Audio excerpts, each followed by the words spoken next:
Good morning, ladies and gentlemen. Welcome to yet another video. Prince and the Family. ഇന്നലെ cinema കണ്ടായിരുന്നു. എനിക്ക് mood തോന്നിയില്ല, വേണമെങ്കിൽ ഇടണ്ട എന്നുള്ളൊരു കാഴ്ചപ്പാടായിരുന്നു. സിനിമ എനിക്ക് വളരെ ഒരു ബിലോ ആവറേജ് ആയിട്ടുള്ളൊരു ഫീലാണ് തന്നത്. ദിലീപേട്ടനാണ് അഭിനയിച്ചിരിക്കുന്നത്. He has done his part well. അത് പുള്ളി എന്താണ് സിനിമയിൽ ചെയ്യാൻ ഉദ്ദേശിക്കുന്നത്, ബിക്കോസ് ഇത് പുള്ളി ചെയ്തു മടുത്ത സാധനങ്ങൾ തന്നെയാണ്. മിസ്റ്റർ മരുമകനിൽ പണക്കാരിയായ അഹങ്കാരമുള്ള മോള്, പണക്കാരിയായി അഹങ്കാരമുള്ള ഒരു മദർ ഇൻ ലോ, എല്ലാം അഹങ്കാരിയായ പെൺകുട്ടികൾ, ഭയങ്കര ഫെയിം കയറി അഹങ്കാരമായ, അങ്ങനെ ഒരാളുണ്ടല്ലോ ഫെയിം കയറി അഹങ്കാരമായ, മറ്റൊരു പട്ടിയുടെ പടം റിംഗ് മാസ്റ്റർ. അതേപോലെ ഫെയിം കാരണം അഹങ്കാരം കയറിയ ഒരു സോഷ്യൽ മീഡിയ ഇൻഫ്ലുവൻസറിൻ്റെ കഥ. ഇതാണ് പടം. ഇതാണ് അപ്പോൾ തന്നെ നമുക്ക് മനസ്സിലായി ഇത് എങ്ങോട്ടാണ് ഈ സിനിമ പോക്കുന്നത്. ഉപദേശവും മറ്റേത് പുള്ളിക്കാരി ഒരു നല്ല മനുഷ്യ സ്ത്രീയായി മാറ്റാനായി നടക്കുന്ന അത് തന്നെ സാധനം. ഓൾഡ് എന്തൊരു wine in new bottle, same all പരിപാടികൾ. അതിൽ മഞ്ജു ചേച്ചിയുണ്ട്. മഞ്ജു ചേച്ചിയൊക്കെ നന്നായിട്ട് ചെയ്തിട്ടുണ്ട്. അതേപോലെ അഭിനയിച്ചിരിക്കുന്നവരൊക്കെ കൊള്ളാം, except for one particular character. അതേപോലെ ആ ആക്ടറിൻ്റെ പ്രശ്നമല്ല, ഇതാ ഡയറക്ടർ കൺസീവ് ചെയ്തേക്കുന്നത് വളരെ അങ്ങനെയാണ് എനിക്ക് തോന്നിയത്. പുള്ളിക്കൊന്ന് സോഷ്യൽ മീഡിയ എങ്ങനെയാണ് വർക്ക് ചെയ്യണമെന്നോ ഇവിടെ ഉള്ളവർ എങ്ങനെയാണ് ജീവിക്കണമെന്നോ അറിഞ്ഞുകൂടാ. ശരിയായിരിക്കാം, ഇതുപോലത്തെ ആൾക്കാരുണ്ട് വളരെ എക്സെൻട്രിക് ആയിട്ടുള്ള, അവരുടെ പ്രൈവറ്റ് ലൈഫൊക്കെ എന്ത് വേണമെങ്കിലും തുറന്ന് കാണിക്കാവുന്ന, ചേട്ടന്മാരും അനിയന്മാരും തല്ലി പിടിക്കുന്ന, അത് വിറ്റ് കോണ്ടന്റ് ആക്കുന്ന ഒരുപാട് ആൾക്കാരുണ്ട്, ഇല്ലെന്ന് ഞാൻ പറയുന്നില്ല. പക്ഷേ അതാണ് സോഷ്യൽ മീഡിയ, അത് മാത്രമാണ് സോഷ്യൽ മീഡിയ എന്ന് പറഞ്ഞ് വെക്കുന്നിടത്താണ് എനിക്കൊരു വിയോജിപ്പുള്ളത്. ഞാൻ അത് തന്നെയാണ് എൻ്റെ ട്വിറ്ററിൽ ഞാൻ രേഖപ്പെടുത്തിയത്. ഒരു 2-3 പേരെടുത്ത് നിങ്ങൾക്ക് ചോദിക്കാം. പിന്നെ ഈ സിനിമയിൽ ഒരുപാട് ഇറേഴ്സ് ഉണ്ട്. ലൈവ് പോകുന്നത്, എപ്പോൾ നോക്കിയാലും ലൈവ് പോകും. ട്രെൻഡിങ് പേജിനെ പറ്റി സംസാരിക്കുന്നു. 4 വർഷമായിട്ട് ഞാൻ ഈ സാധനം ചരച്ചുകൊണ്ടിരിക്കുകയാണ്. ഇതിലായിട്ട് എങ്ങനെയാണ് ട്രെൻഡിങ് പേജിൽ കയറണമെന്ന് എനിക്ക് അറിഞ്ഞുകൂടാ. ഉള്ള കാര്യം പറഞ്ഞു കഴിഞ്ഞാൽ എങ്ങനെയൊക്കെയോ എപ്പോഴൊക്കെയോ കയറും. ചിലപ്പോൾ ഐഫോണിൻ്റെ വീഡിയോ ആയിരിക്കും, ചിലപ്പോൾ ഇതുപോലെ വല്ല സിനിമയുടെ ഒപ്പീനിയൻ പറയുന്നതായിരിക്കാം, ട്രെയിലർ റിയാക്ഷൻസ് ആയിരിക്കാം. പക്ഷെ എങ്ങനെയാണ് ഞാൻ അതിനു വേണ്ടിയൊന്നും ഒന്നും ചെയ്തിട്ടില്ല. അപ്പം അതൊന്നും എനിക്ക് അറിഞ്ഞുകൂടാ. പിന്നെ ഞാൻ പറഞ്ഞില്ലേ ഒരുപാട് ഇതുപോലത്തെ.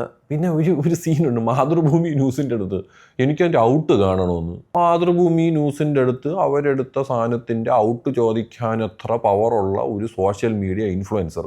അത് ചോദിക്കാനും മാതൃഭൂമി, ഇന്നാ മോളെ നീ ഫൈനൽ ഔട്ട് കണ്ടിട്ട് നമുക്ക് തന്നോ, നമുക്ക് വേണമെങ്കിൽ നീ എഡിറ്റ് ചെയ്യാമെന്ന് ഇപ്പം പറയും. അതാണ് ഞാൻ പറഞ്ഞത്. ഒരു രീതിയിലും എവിടെയൊക്കെയോ റിസർച്ച് ചെയ്യാതെ എന്തൊക്കെയോ എന്തോ ഒരു സാധനം പറയണമുണ്ടായിരുന്നു. കുറേ പേരെയൊക്കെ കൊട്ടു കൊടുക്കണമെന്നുള്ള രീതിയിൽ എടുത്തൊരു സിനിമയായിട്ടാണ് എനിക്ക് ഈ പടം ഫീൽ ചെയ്തത്. അപ്പോൾ അങ്ങനെയൊക്കെ ഉള്ളൊരു പടം. ഞാൻ പറയാം, എനിക്ക് അവിടെ ഇവിടെയായിട്ടൊക്കെ ചെറിയ കുറച്ച് ചിരി സമ്മാനിച്ച, എന്നാൽ യാതൊരു രീതിയിലും ക്യാരക്ടേഴ്സ് പോലും, ഞാൻ സോഷ്യൽ മീഡിയ ഇൻഫ്ലുവൻസർ ആയിട്ട് പോലും ഇന്ന ക്യാരക്ടറിനെ എനിക്കറിയാം, അല്ലെങ്കിൽ ഈ ക്യാരക്ടർ ഇങ്ങനെയാണെന്ന് പോലും ഫീൽ ചെയ്യാൻ പറ്റാത്ത രീതിയിൽ ഒരു റിലേറ്റബിൾ ഫാക്ടർ ഇല്ലാത്തൊരു ഫിലിമായിട്ടാണ് എനിക്ക് ഈ സിനിമ തോന്നിയത്. എനിക്ക് ആകെ സിനിമയിൽ ഇഷ്ടപ്പെട്ടൊരു കാര്യം എന്ന് പറഞ്ഞു കഴിഞ്ഞാൽ അവസാനം ഉർവശി പറയുന്നതാണെന്ന് തോന്നുന്നു. എന്ത് കേട്ടാലും അപ്പം തന്നെ അതിനെടുത്ത് സ്റ്റോറി ഇട്ട് റിയാക്ഷൻ വീഡിയോ ചെയ്യുന്ന ഒരുപാട് പേരുണ്ട്. അതിൻ്റെ സത്യാവസ്ഥ എന്താണെന്ന് അറിയാതെയോ അല്ലെങ്കിൽ അതിനെക്കുറിച്ച് കുറച്ചും കൂടെ കാര്യങ്ങൾ കേൾക്കാതെ തന്നെ വന്നിരുന്നിട്ട് ഈ വിടുവായ്ത്തരം പറയുന്ന ഒരുപാട് ആൾക്കാരുണ്ട് സോഷ്യൽ മീഡിയ ലോകത്ത്. അതെനിക്കും തോന്നിയിട്ടുണ്ട്, ഉള്ള കാര്യം പറഞ്ഞു കഴിഞ്ഞാൽ. ബിക്കോസ് ഇപ്പം തന്നെ ഇന്ത്യ വേഴ്സസ് പാകിസ്ഥാൻ ഇപ്പോഴത്തെ ഒരു സിറ്റുവേഷൻ നടക്കുന്നു.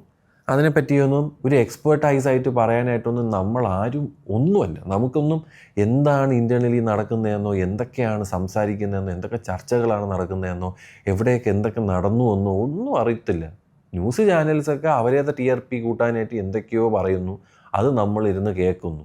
എന്നല്ലാതെ നമ്മൾ ആ ഗ്രൗണ്ട് സീറോയിൽ പോയിട്ട് എന്താണ് സംഭവിക്കുന്നത്, എങ്ങനെയൊക്കെയാണ് എന്നൊന്നും നമുക്ക് നോക്കാനോ നമുക്ക് അതിനുള്ള പെർമിഷനോ ആരും തരാറില്ല. ഞാൻ പറഞ്ഞില്ലേ കുറേ പേര് ഇത് ശരിയല്ല എന്ന് പറയുന്നു. ഞാൻ പറഞ്ഞില്ലേ ആ ശരിയും തെറ്റൊക്കെ നിങ്ങൾ അറിയുന്നത് ഇതുപോലത്തെ മീഡിയാസിലും ട്വിറ്ററിലൊക്കെ വരുന്ന കുറേ ആരൊക്കെയോ എന്തൊക്കെയോ പറയുന്ന സാധനങ്ങളാണ്. അത് മിഴുങ്ങിയിട്ട് അതാണ് ശരി എന്ന് പറഞ്ഞ് വന്ന് നമ്മൾ ഈ ആൾക്കാർക്ക്, നമ്മുടെ ഫോളോവേഴ്സിനും കൂടെ അത് കൊടുക്കുക എന്ന് പറയുന്നത് വളരെ തെറ്റായിട്ടുള്ള ഒരു കാര്യമായിട്ടാണ് ഞാനത് കൺസിഡർ ചെയ്തിട്ടുള്ളത്. നമുക്കൊരു സാധനത്തിനെ പറ്റി അറിയത്തില്ലെങ്കിൽ വായു അടച്ച് മിണ്ടായിരിക്കുക. സത്യമാണത്. ഞാൻ മാക്സിമം അത് ചെയ്യാൻ ശ്രമിക്കാറുണ്ട്. എനിക്ക് എക്സ്പേർട്ടായിട്ടുള്ളൊരു കാര്യമില്ലെങ്കിൽ ഞാൻ സംസാരിക്കില്ല. അപ്പോൾ അതാണ് ഞാൻ പറയുന്നത്, നമ്മൾ എന്തെങ്കിലും നമുക്ക് അറിയാവുന്ന കാര്യം തുറക്കുക. അത് അത്രയ്ക്കും നിങ്ങൾക്ക് ഷുവറാണെങ്കിൽ, ഇപ്പോൾ ഞാനൊരു ഫോൺ റിവ്യൂ പറയുന്നു, ഇൻ ഹാൻഡായിട്ട് ഞാൻ യൂസ് ചെയ്യുന്ന ഒരു സാധനമാണ്, അതിനുള്ള ഇത് ഞാൻ പറയാം അത്യാവശ്യ കാര്യങ്ങളൊക്കെ നോക്കാനൊക്കെ അറിയാവുന്നതുകൊണ്ട് എനിക്ക് പറയാം, എക്സ്പേർട്ടായിട്ട് വന്നിട്ട് ഇത് അങ്ങനെയാണ്, ഈ ഫോൺ ഇങ്ങനെയാണെന്ന് പറയാൻ പറ്റും. ബിക്കോസ് അറ്റ്ലീസ്റ്റ് ഞാൻ യൂസ് എങ്കിലും ചെയ്യുന്നുണ്ട്. ഇത് യൂസ് പോലും ചെയ്യാതെ മറ്റേ മോളിൽ മാനത്ത് നോക്കിയിട്ട് കണ്ട ഇവൻറ്റും കണ്ടവൻ്റെ റിവ്യൂവും വന്ന് സംസാരിക്കണമോ, അതാണ് പറയണത്. നമ്മൾ എന്തിനെ പറ്റി പറയുമ്പോൾ ഇപ്പോൾ ഞാൻ ഈ സിനിമയുടെ ഒപ്പീനിയൻ പറയുന്നു, അവിടെ ഞാൻ സിനിമ പോയി നേരിട്ട് ഫസ്റ്റ് ഡേ ടിക്കറ്റ് എടുത്ത് കണ്ടതിന് ശേഷം എൻ്റെ അഭിപ്രായമാണ് പറയുന്നത്. അത് സ്ട്രിക്ട്ലി എൻ്റെ അഭിപ്രായമാണ്, മനസ്സിലായില്ലേ? അപ്പോൾ എന്തിനാണെങ്കിലും അങ്ങനെ ഒരു സിനിമ എനിക്ക് ആകെ അതിൽ ഇഷ്ടപ്പെട്ട 2-3 കാര്യങ്ങൾ ഇതൊക്കെയാണ്. ബാക്കിയത് നിങ്ങൾ സിനിമ കണ്ടവരാണ്, നിങ്ങളുടെ വിലയേറിയ അഭിപ്രായം താഴെ വന്ന് പറയുക. എനിക്ക് അത്യാവശ്യം വർക്കാവാത്തൊരു സിനിമയാണ്. ആൻഡ് ഞാൻ സത്യം പറഞ്ഞാൽ മറ്റേ ബബ്ബബ്ബ എന്ന് പറഞ്ഞ സിനിമയ്ക്ക് വേണ്ടിയാണ് വെയിറ്റ് ചെയ്യുന്നത്. ഐ ഹോപ്പ് ആ പടം അത്യാവശ്യം നല്ലതാവാൻ സാധ്യത ഉണ്ടാവും എന്ന് സ്ട്രോങ്ലി വിശ്വസിക്കുന്നു. അതിൽ തന്നെയായിരിക്കും ദിലീപ് ഏട്ടൻ്റെ കംബാക്ക് എന്ന് ഞാൻ ആഗ്രഹിക്കുന്നു എന്ന് പറഞ്ഞുകൊണ്ട് ഞാൻ പോണടേ. Bye bye.